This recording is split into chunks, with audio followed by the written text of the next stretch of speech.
ओम शांति। ओम शांति।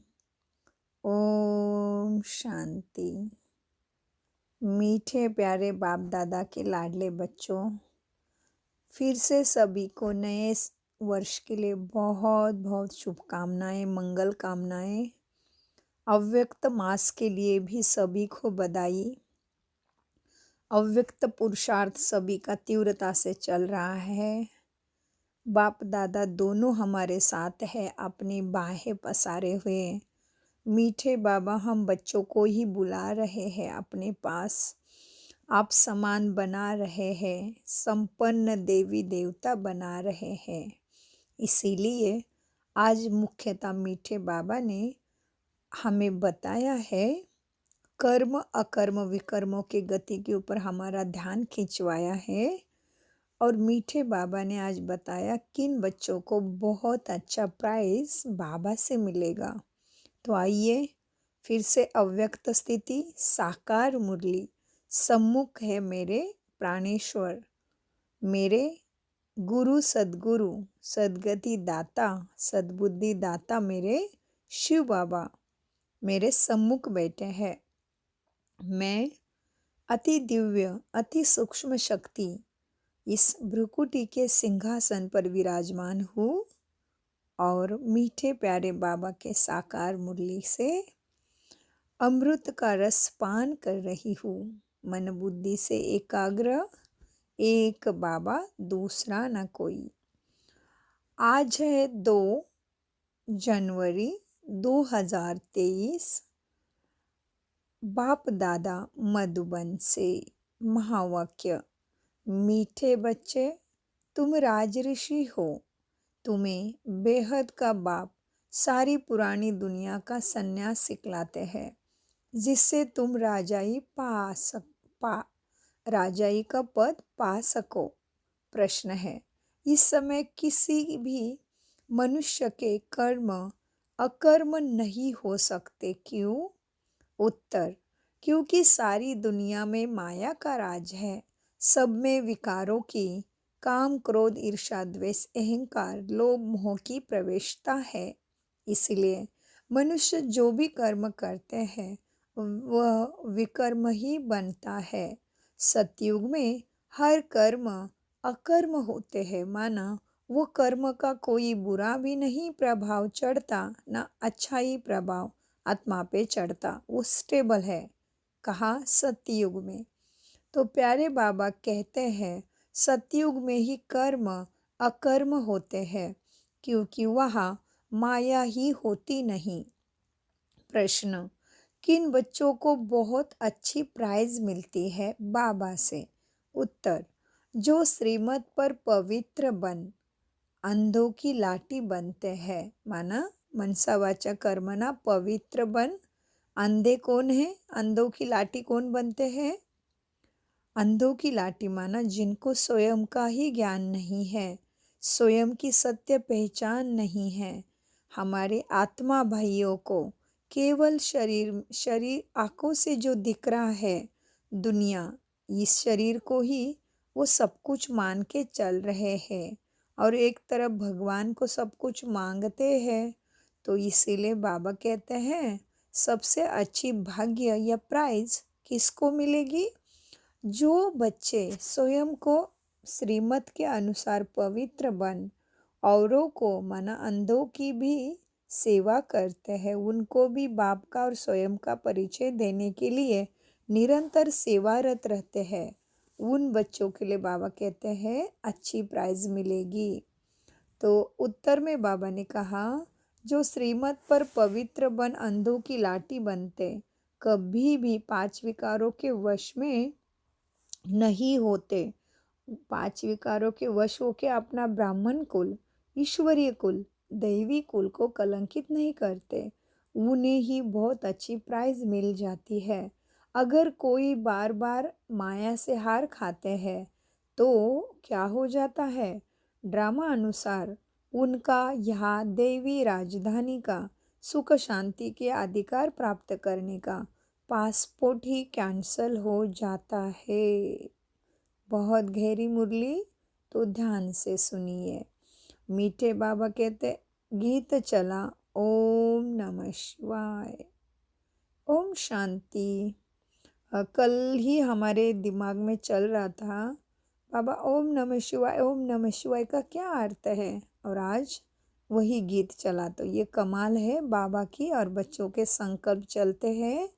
तो जो बच्चे आज्ञाकारी हैं, वफादार बाबा के फरमान बरदार है, अपनी दिनचर्या ब्राह्मण ईश्वरीय दैवी कुल के अनुसार चलाते हैं, उनकी हर बात का प्रतिसाद बाबा देते हैं। तो इसीलिए आज गीत चला। शुक्रिया बाबा का, हमें तो रोज ही अनेक अनुभव बाबा देते रहते हैं। आप सबको भी ये अनुभव बाबा के साथ का मिलते ही होंगे। तो आज के मुरली में गीत चला, ओम नमः शिवाय, ओम शांति। सबसे ऊंचे है परमपिता परमात्मा अर्थात परमात्मा। वह है सृष्टि का रचयिता। पहले ब्रह्मा विष्णु शंकर को रचते हैं, फिर आओ नीचे कहा अमरलोक में, माना सतयुग में। वह है लक्ष्मी नारायण का राज्य, सूर्यवंशी का राज्य, चंद्रवंशी का नहीं। यह कौन समझाते हैं? ज्ञान का सागर शिव बाबा। मनुष्य को कभी भी समझा ना सके। बच्चे सबसे ऊंचे हैं, जिसको भारतवासी माता पिता कहते हैं। तो ज़रूर प्रैक्टिकल में माता पिता यहाँ चाहिए, माना बाप शिव बाबा यहाँ चाहिए ब्रह्मा के साथ, क्योंकि बाप ही सबसे ऊंचे हैं। गाते तो ज़रूर है, लेकिन कोई समय हुए होंगे इसीलिए गाया, तुम ही हो माता। तो पहले पहले ऊंचे थे ऊंचे वह शिव बाबा निराकार परम पिता परमात्मा, बाकी तो हर एक है, हर एक के शरीर में है आत्मा। आत्मा जब शरीर में है तो दुख और सुखी भी बनती है, दुखी या सुखी बनती है। यह बड़ी समझने की बातें है कि आत्मा जब कलयुग में है तो दुखी है, सत्ययुग में है तो सुखी है। यह कोई दंत कथाएं नहीं है जो कोई मनुष्य ने बनाई है, नहीं, ये सत्य ज्ञान है। बाकी जो भी गुरु गोसाई आदि सुनाते हैं वह सब दंत कथाएं। इसीलिए देखो, अब सारी दुनिया और भारत नरक बना है। सतयुग में इनको स्वर्ग कहा जाता था, भारत को ही लक्ष्मी नारायण राज्य करते थे। वहाँ सब सौभाग्यशाली रहते थे, कोई दुर्भाग्य होता ही नहीं, कोई भी दुख रोग होता ही नहीं। यह है पाप आत्माओं की दुनिया। भारतवासी स्वर्गवासी थे, लक्ष्मी नारायण का राज्य था। श्री कृष्ण को तो सभी क्या मानते हैं? हाँ, श्री कृष्ण को तो सभी मानते हैं। देखो, फिर इनको 2 गाली दी है। बाबा ने समझाया, श्री कृष्ण को मानते भी हैं और फिर उसकी निंदा भी करते हैं। और बाबा ने फिर बताया, देखो श्री कृष्ण के हाथ में 2 गोले दिए हैं। श्री कृष्ण की आत्मा कहती है, अब मैं नरक को लात मार रहा हूँ, स्वर्ग हाथ में ले आया हूँ। इसलिए देखो, रेंगता हुआ जो कृष्ण है, बाल कृष्ण का फोटो, उसमें क्या दिखाते हैं? श्री कृष्ण के राइट हैंड में धरती का गोला है जिसमें स्वर्ग आने वाला है, और उनका एक हाथ जमीन के ऊपर है, और रेंगता हुआ छोटे बच्चों जैसे एक एक राइट पैर आगे है, माना सतयुग के तरफ, और लंबा जो पैर है दूसरा, वह कलयुग को मतलब बुद्धि से अपने को निकाला हुआ है। खत्म होने वाले दुनिया में देह अभिमान को निकाला, वो निशानी है रेंगते हुए कृष्ण की। इसलिए बाबा कहते हैं, देखो अब क्या दिखाते हैं। श्री कृष्ण की आत्मा कहती है, अब मैं नरक को लात मार रहा हूँ, स्वर्ग हाथ में ले आया हूँ। पहले कृष्णपुरी यहाँ था, अब कलयुग कंसपुरी है। इसमें यह श्री कृष्ण भी है। इनके 84 जन्मों के अंत का यह जन्म है, परंतु अब बाबा कहते हैं वह श्री कृष्ण का रूप नहीं है, ये ब्रह्मा है। ये जन्म मृत्यु का चक्र खेल की ये श्री कृष्ण की आत्मा अब पुरुषार्थ करने के लिए ब्रह्मा बनी है। यह बैठ बाप समझाते हैं, बाप ही आकर भारत को स्वर्ग बनाते हैं। अब क्या है ये? नर्क है। फिर क्या बनेगा? स्वर्ग। किसने बनाया? बाप ने। यह पुरानी दुनिया। जो नई दुनिया थी वही फिर पुरानी होती है। देखो, मकान भी नए से पुराना होता है ना, फिर क्या करना पड़ता है? नया बनाने के लिए तोड़ना पड़ता है। अब बाप कहते हैं, मैं बच्चों को स्वर्गवासी बनाने के लिए राजयोग सिखलाता हूँ। इसलिए तुम क्या हो? राज ऋषि। माना राजाई प्राप्त करने के लिए अभी इस दुनिया में तुम्हारे पास जो भी है, लेकिन सबका तुमने मन बुद्धि से ममत्व निकाल दिया। ये अवस्था है राज ऋषि की। तो बाबा कहते, तुम क्या हो अभी?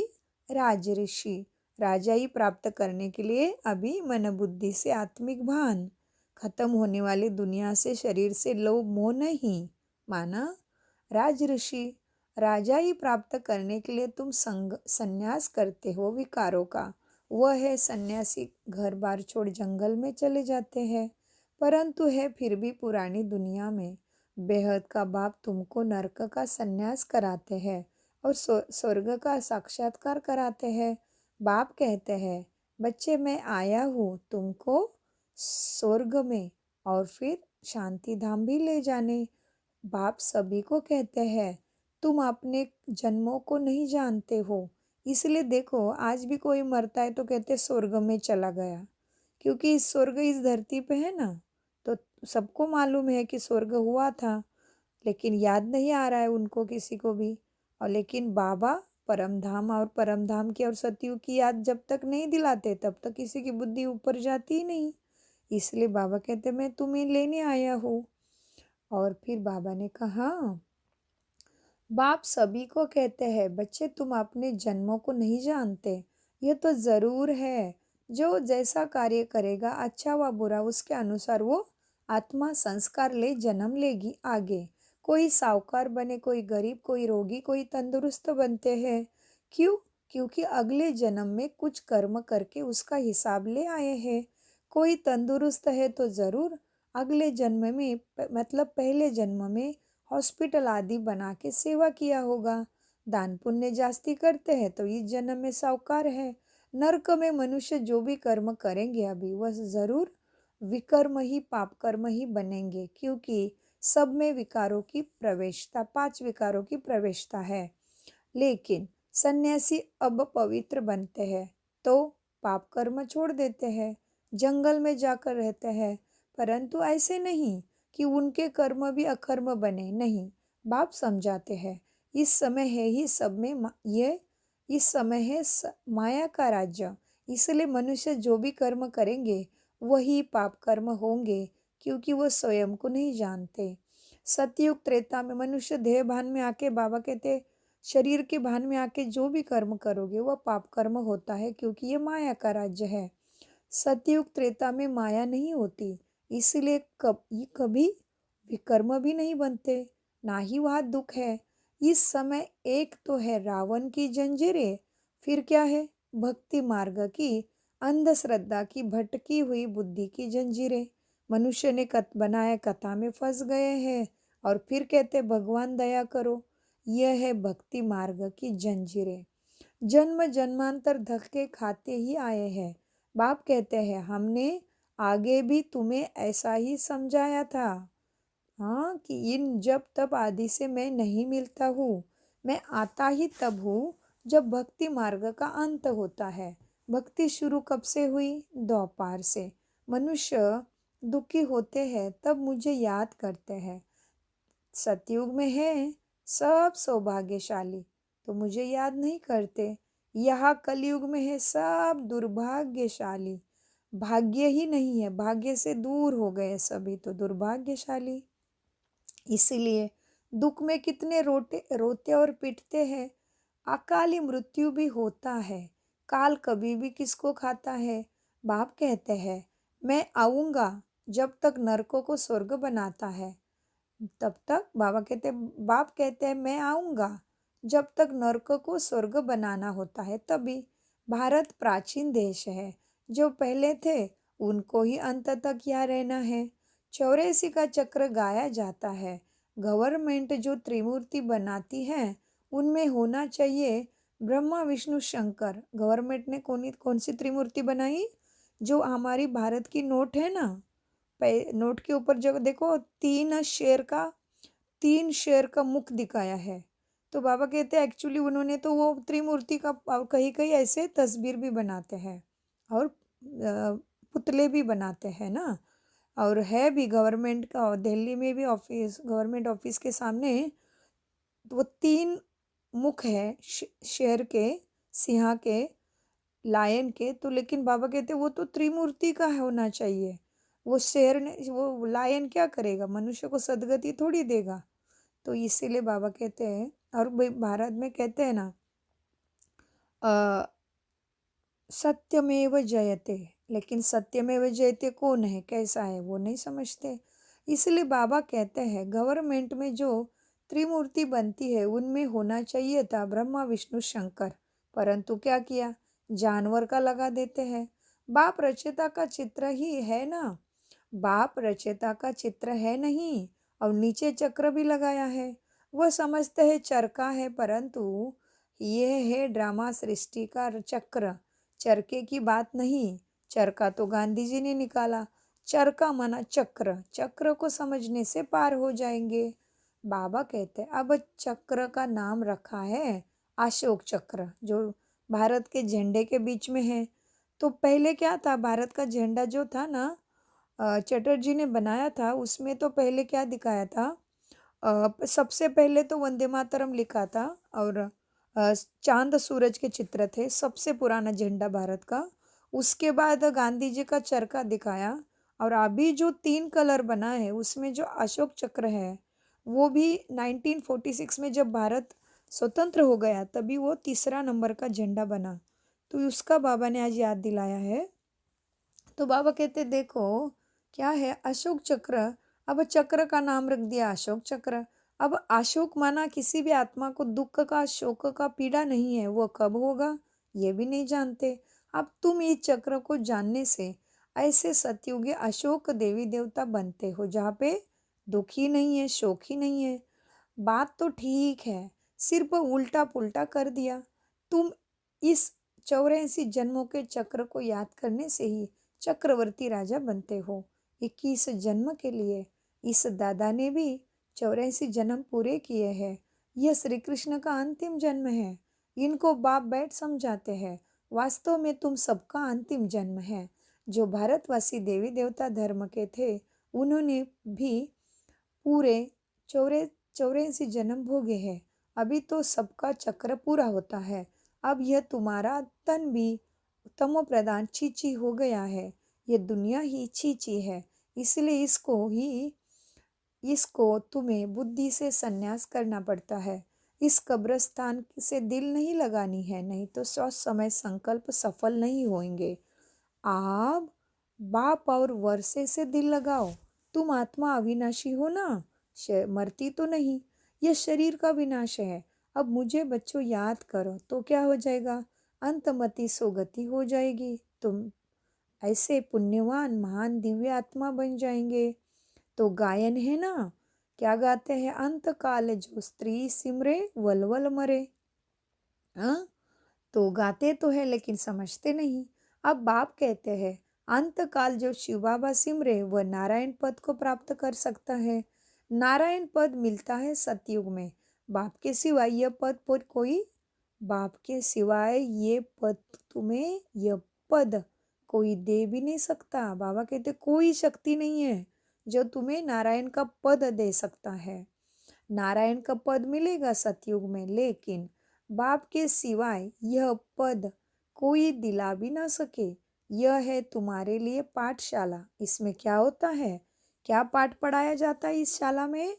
मनुष्य से देवता बनने की पाठ पढ़ाने वाला है शिव बाबा। बाप है जिसकी महिमा भी सुनी। ओम नमः शिवाय माना हम आत्मा नमन करती शिव को। किस लिए नमन करती है? तो वही सदगति दाता है। बाबा कहते तुम जानते हो हम उनके बच्चे बन गए हैं अभी। अभी हम उनसे वर्षा लेते हैं। अब तुम, बाबा कहते हैं बच्चे तुम मनुष्य मत पर नहीं चलते, मनुष्य मत पर चलने से तो सब नरकवासी बन गए। शास्त्र भी मनुष्य ने ही गाए और बनाए हैं। सारा भारत इस समय धर्म भ्रष्ट कर्म भ्रष्ट बन पड़ा है। देवताएं तो पवित्र थे। बाप कहते हैं, अगर सौभाग्यशाली बनना चाहते हो तो पवित्र बनो, मनसा वाचा कर्मणा पवित्र बनो। प्रतिज्ञा करो, बाबा हम पवित्र बन आपसे पूरा वर्षा जरूर लेंगे। ये तो पुरानी पति दुनिया खत्म होने वाली है। लड़ाई झगड़ा क्या क्या यह लगा पड़ा है। देखो कितना क्रोध है एक दूसरे के अंदर। बॉम्ब्स कितने बड़े बड़े प्रचंड भयानक बनाए हैं। कितने क्रोधी और सभी लोभी है। दूसरे के देश पे सबकी नजर है, एक दूसरे का चाहते हैं। कितना लोभ और कितना क्रोध है। बाबा कहते हैं, देखो बच्चों, वहां श्री कृष्ण कैसे गर्भ महल से निकलते हैं। सो तो बच्चे ने साक्षात्कार किया है ब्रह्मा ने, और अनेक बच्चों ने भी साक्षात्कार किया कृष्ण का। वहां तो गर्भ महल से बच्चा निकलता है और सब तरफ रोशनी हो जाती है। जैसा ही बच्चा पैदा हुआ रोशनी हो गई। बड़े आराम से बच्चे रहते हैं। गर्भ से निकला और बस दासियों ने हाथ में उठा लिया, बाजे बजने लग जाते हैं। यहाँ तो देखो, यहाँ और वहाँ में कितना फर्क है। तुम बच्चों को 3 धाम अभी बाबा ने समझाए, शांति धाम, सुख धाम और ये है, क्या है, सूक्ष्म धाम और शांति धाम, दुख धाम को भी समझाया है। तुम बच्चों को 3 धाम समझाए। शांति धाम से आत्मा आती है। आत्मा तो है स्टार मिसल, जो अभी शरीर में भ्रुकुटी के बीच में रहती है। आत्मा में 84 जन्मों का अविनाशी रिकॉर्ड भरा है। ना ड्रामा कभी विनाश होता, ना आत्मा की एक्ट विनाश होती। यह भी कितना वंडर है। इतनी सी छोटी आत्मा, 84 जन्मों का पाठ उसमें एक्यूरेट भरा है। कोई भी ऊपर नीचे हो नहीं सकता। यह कभी, यह आत्मा पुरानी भी नहीं होती, नित्य नया है। हुबेहूब आत्मा फिर से अपना वही पाठ शुरू करती है। अब तुम बच्चे आत्मा सो परमात्मा खुद को नहीं कह सकते। हम सो का अर्थ क्या है? हम सो का अर्थ बाप ही यथार्थ रीति समझाते हैं, तो वो उल्टा अर्थ बना देते, कहते हम ही परमात्मा है। हमसो का अर्थ है हम आत्मा परमात्मा की संतान है, और हमें ही परमात्मा द्वारा सद्गति सद्बुद्धि मुक्ति जीवन मुक्ति मिलती है। यह है सो हम अभी साधारण है, फिर हम ही ब्राह्मण से देवता फरिश्ता बनते हैं। यह है हमसो का अर्थ। सबने उल्टा ले लिया, कहते हम सो हम माना हम ही ब्रह्मा है, हम ही विष्णु है, हम ही परमात्मा है। कहते मनुष्य में मनुष्य ही भगवान है, नहीं, उल्टा अर्थ लेते हैं। कहते हैं अहम ब्रह्मास्मि, हम परमात्मा है, माया को रचने वाले। अब वास्तव में माया को रचा नहीं जाता। माया है 5 विकार। वो बाप माया को नहीं रचते। बाप ने तो नई सृष्टि रची है। मैं सृष्टि रचेता हूँ, लेकिन सुख की दुनिया वाला। मैं दुख नहीं रचता। यह और कोई नहीं कह सकते कि मैं नई दुनिया बनाता हूँ, बाप ही कहता है। बेहद का एक ही बाप है ना। ओम का अर्थ भी बच्चों को समझाया गया है। आत्मा ही है शांत स्वरूप, शांति धाम में रहती है।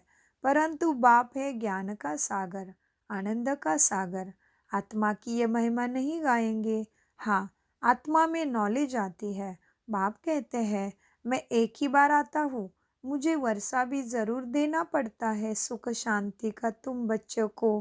भारत का वर्षा मेरे द्वारा ही मिलता है। तुम स्वर्ग के मालिक बनते हो। वहाँ पवित्रता सुख शांति सब कुछ है। यहाँ बेहद के बाप का सदा सुख का वर्षा तुम्हें मिलता है। पवित्र थी तो सब तरफ सुख शांति थी। अभी अपवित्र है तो दुख अशांति कष्ट है। बाप समझाते हैं तुम आत्मा पहले पहले मूल वतन में थी, फिर देवी देवता धर्म में जन्म लिया, शरीर लिया। फिर क्या हुआ? फिर खेल में आ गई, तो खेलते खेलते मृत्यु जन्म का चक्र, क्षत्रिय धर्म में आ गई। 8 जन्म सतो प्रधान में, फिर तुमने 12 जन्म सतों में माना त्रेता में लिए। फिर 21 जन्म द्वापर में। फिर क्या हुआ? फिर 21 जन्म द्वापर युग में लिए। फिर अभी 42 माना 42 जन्म कलयुग में होना है। यहाँ तुम शूद्र बन पड़े। अब फिर ब्राह्मण वर्ण में आना है ना, तभी देवता वर्ण में जाएंगे। तुम ईश्वरीय गोद में हो। अब भी बाप कितना अच्छी रीति समझाते हैं। 84 जन्मों को जानने से फिर उसमें सब कुछ आ जाता है। सारे चक्र का ज्ञान बुद्धि में है, यह भी तुम जानते हो। सतयुग में है एक धर्म, वर्ल्ड ऑलमाइटी अथॉरिटी राज्य। अब तुम लक्ष्मी नारायण पद पा रहे हो। सतयुग है पावन दुनिया, वहाँ बहुत थोड़े ही मनुष्य रहते हैं। बाकी सब आत्माएं कहाँ रहेगी? मुक्ति धाम में। सबका सदगति दाता एक ही शिव बाबा है, लेकिन उनको कोई जानते नहीं, इसलिए कह देते हैं आत्मा। इसलिए क्या कहते हैं परमात्मा शिव बाबा को? कि वो सर्वव्यापी है। बाप कहते हैं तुमको किसने कहा कि सर्वव्यापी है? कहते हैं गीता में लिखा है। अब किसने बनाई गीता? मनुष्य ने तो लिख दिया ना। फिर क्या लिखा? कृष्ण ने गीता गाई, बताई, लेकिन नहीं। बाबा कहते बच्चे, भगवान वाच, भगवान खुद वाणी में आके बोलता है। अब इस ब्रह्मा के तन में लड़ाई के मैदान में एक अर्जुन को कैसे बैठ ज्ञान सुनाएंगे? तुमको कोई लड़ाई जुआ आदि थोड़ी सिखाया जाता है। भगवान तो है ही मनुष्य से देवता बनाने वाला, तो देवता कहीं गलत काम करेंगे क्या? नहीं, बाबा ऐसा कुछ भी नहीं सिखाते। ये सब झूठ लिख दिया। वह कैसे कहेगा कि बच्चे तुम गलत खेल खेलो, जुआ खेलो, कपट छल से दूसरे की संपत्ति लूटो? नहीं, बाबा नहीं सिखाएंगे जुआ खेलो, लड़ाई करो। फिर क्या लिख दिया? कहते द्रौपदी को 5 पति थे। ये कैसा हो सकता है? कल्प पहले बाबा ने स्वर्ग बनाया था, अब फिर से बनाते हैं। श्री कृष्ण से 84, बाबा क्या कहते हैं? श्री कृष्ण के 84 जन्म पूरे हुए, यथा राजा रानी तथा प्रजा, सबके 84 जन्म अभी पूरे हुए। तुम शूद्र से बदल ब्राह्मण बने हो। अब भी जो ब्राह्मण धर्म में आएंगे वही मम्मा बाबा कह सकेंगे। फिर भला कोई माने व ना माने, समझते हैं हमारे लिए मंजिल बहुत ऊंची है, फिर भी कुछ ना कुछ सुनते हैं तो स्वर्ग में जरूर आएंगे, परंतु पद कम पाएंगे। वहाँ यथा राजा रानी तथा प्रजा सब सुखी रहते हैं।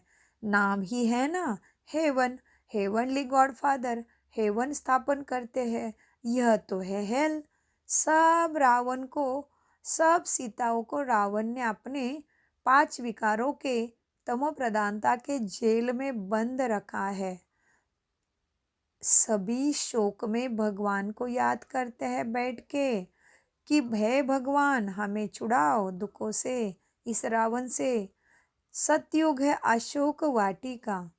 जब तक सूर्यवंशी राजधानी तुम्हारी स्थापन नहीं हुई है, तब तक विनाश हो नहीं सकता। राजधानी स्थापन हो, बच्चों की कर्मातीत अवस्था हो, तब फाइनल लड़ाई होगी। तब तक रिहर्सल होती रहेगी, थोड़ी थोड़ी घटनाएं विश्व में होती रहेगी। इस लड़ाई के बाद स्वर्ग के गेट खुलने वाले हैं। तुम बच्चों को स्वर्ग में चलने लायक अभी बनना है। टाइम वेस्ट नहीं करो। बाबा पासपोर्ट तुम्हारे लिए निकाले है, संगम में तुम्हें ब्राह्मण बनाया है। जितना जितना तुम पवित्र बनेंगे, तुम ही अंधों की लाठी बनेंगे, तो प्राइज भी तुम्हें अच्छी मिलेगी। बाबा से प्रतिज्ञा करनी है, मीठे बाबा हम आपकी याद में जरूर रहेंगे। मुख्य बात है पवित्रता की। मनसा वाचा कर्मणा, दृष्टि वृत्ति कृति में कभी भी दूसरे के अंदर की नकारात्मकता दूसरे की बुराई, दूसरे का देह को देख के, उसके व्यवहार को देख के चिंतन नहीं करना, दूसरे बुरे के साथ बुरा व्यवहार नहीं करना। सब देह भान में है, लेकिन हाँ खुद आत्माभिमानी देही बन के रहना। तो बाबा कहते मुख्य बात है पवित्रता की। 5 विकारों को दान देना पड़े। कोई हार खाकर खड़े भी हो जाते हैं, कोई हार खाकर फिर गिरते हैं, फिर भी खड़े हो जाते हैं। बाबा को याद करते रहो, हिसाब किताब आएगा, लेकिन बाबा को नहीं छोड़ना है। अगर 2-4 बारी माया ने गुस्सा खाकर फिर गिराया तो समझो नापास हो जाएगा। पासपोर्ट ब्राह्मण का कैंसल हो जाता है। बाप कहते हैं बच्चे कुल कलंकित मत बनो। कौन सा कुल है हमारा? ईश्वरीय कुल, राजवंशी, सूर्यवंशी, सतयुग का देवता कुल, और अभी ब्राह्मण वंशी ब्राह्मण कुल है ना। तो बच्चे अपने कुल को कलंकित नहीं करना। तुम विकारों को छोड़ो, मैं तुमको स्वर्ग का मालिक अवश्य ही बनाऊंगा। अच्छा, मीठे मीठे सिकिलदे बच्चों प्रति माता पिता बाप दादा का याद प्यार और गुड मॉर्निंग। रूहानी बाप के रूहानी बच्चों को नमस्ते। हम रूहानी बच्चों की रूहानी बाप दादा को याद प्यार गुड मॉर्निंग। प्यारे बाबा गुड मॉर्निंग, नमस्ते। हम सभी हैं बड़े आज्ञाकारी बच्चे, बाबा की इशारे को सत बुद्धि से समझते, धारण करते और बाबा के आज्ञा का पालन करके सबकी सेवा भी करते हैं ना बच्चों। धारणा के लिए मुख्य सार, सौभाग्यशाली बनने के लिए बाप से पवित्रता की प्रतिज्ञा करनी है। इस छीची पति दुनिया से दिल नहीं लगानी है। नंबर 2, माया का गुस्सा कभी नहीं खाना। कुल कलंकित नहीं बनना है। लायक बन स्वर्ग का पासपोर्ट बाप से लेना है। वरदान, मन को बिजी रखने की कला द्वारा व्यर्थ से मुक्त रहने वाले सदा समर्थ स्वरूप भव। वरदान का विश्लेषण है, जैसे आजकल की दुनिया में बड़ी पोजीशन वाले अपने कार्य की दिनचर्या को समय प्रमाण सेट करते हैं, ऐसे आप जो विश्व के नवनिर्माण के आधार मूर्त हो, बेहद ड्रामा के आधार हीरो एक्टर हो, हीरे तुल्य जीवन वाले हो। आप भी अपने मन और बुद्धि को समर्थ स्थिति में स्थित करने का प्रोग्राम सेट करो। मन को बिजी रखने की कला संपूर्ण रीति से यूज करो तो व्यर्थ से मुक्त हो जाएंगे और फिर कभी भी मन में अपसेट भी नहीं होंगे। तो सुना, बाप दादा सदगुरु मेरे सामने दृष्टि से और हाथ रख के वरदान लिया ना। मन को बिजी रखने की कला द्वारा व्यर्थ से मुक्त रहने वाले सदा समर्थ स्वरूप भव। स्लोगन, ड्रामा के हर दृश्य को देख हर्षित रहो तो कभी भी अच्छे बुरे की आकर्षण में नहीं आएंगे। कैसे रहेंगे ड्रामा के हर दृश्य को देख के खुश? क्योंकि हमें मालूम है जो भी हो रहा है वही होना ड्रामा की भावी है। तो बाबा ने बहुत सारा ज्ञान दिया है ना ड्रामा के लिए, इसलिए बाबा कहते जो भी होगा उसके लिए क्या करो, बस देखते रहो और आत्मा का स्वधर्म ही है खुशी, उसमें स्थित रहो। ओम शांति। शुक्रिया मीठे प्यारे बाप दादा और शुक्रिया फरिश्तों।